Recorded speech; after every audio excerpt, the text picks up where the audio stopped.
Friends, ఎలా ఉన్నారు? నేనైతే చాలా బాగున్నానండి. ఈరోజు మన రెసిపీ వచ్చేసి కరాచీ హల్వా, బొంబాయి కరాచీ హల్వాను ఎలా తయారు చేసుకోవాలో చూద్దామండి. చాలా టేస్టీగా ఉంటుంది, మెత్తగా, చాలా స్పాంజ్ లాగా చాలా బాగా వచ్చాయండి. ఈరోజు మనము దీన్ని ఎలా తయారు చేసుకుందామో చూద్దాం.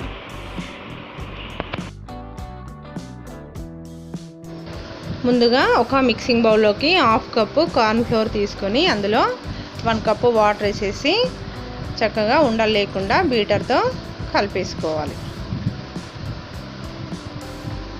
ఉండలు లేకుండా కలిపేసుకొని దీన్ని పక్కన పెట్టేసి స్టవ్ ఆన్ చేసి స్టవ్ పైన ఒక బౌల్ పెట్టేసి అందులో 1 కప్పు షుగరు తీసుకోవాలి.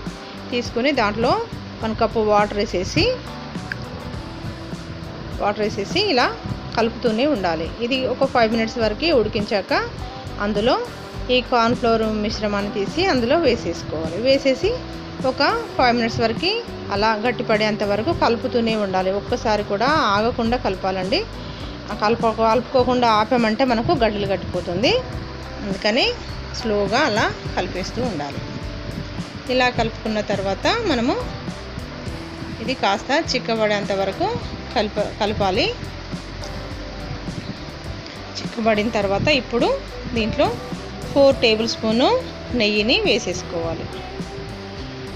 నెయ్యిని వేసేసి కలిపితే ఇది దగ్గర పడుతుంది, గిన్నెకు అంటుకోకుండా అలా వచ్చేస్తుంది. ఇప్పుడు ఫుడ్ కలర్ వేసేసి కలిపేసుకోవాలి.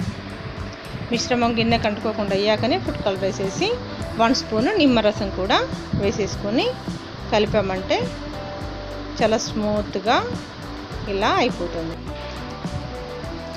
ఇలా స్మూత్గా అయ్యాక మనము డ్రై ఫ్రూట్స్ చిన్న చిన్న ముక్కలుగా కట్ చేసుకొని బాదం, పిస్తా అన్నీ ఇందులో వేసేసి ఒక్కసారిగా కలిపేసి వేరొక బౌల్లో నేతిని గ్రీస్ చేసుకుందాము. చేశాక ఇందులో ఆ మిశ్రమాన్ని వేసేసి ఈవెన్గా స్ప్రెడ్ చేసుకోవాలి. తర్వాత డ్రై ఫ్రూట్స్ ఇంకా కొన్ని దీనిపైన గార్నిష్ చేసుకొని మనము 10 మినిట్స్ వరకు పక్కన పెట్టేసుకుంటే అది పూర్తిగా చల్లబడుతుందండి. చల్లబడిన తర్వాత వేరొక ప్లేట్లోకి డిమోల్డ్ చేసామంటే కరాచీ హల్వా రెడీ అండి. చాలా యమ్మీగా ఉంటుంది.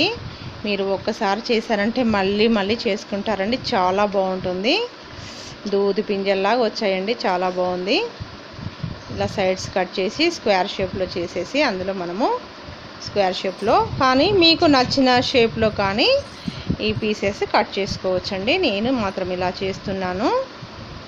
మీకు ఇష్టమైన షేప్లో మీరు చేసుకోండి. చూసారా ఎంత బాగా వచ్చిందో? చాలా టేస్టీగా ఉంటుందండి. పిల్లలు చాలా ఇష్టంగా తింటారు.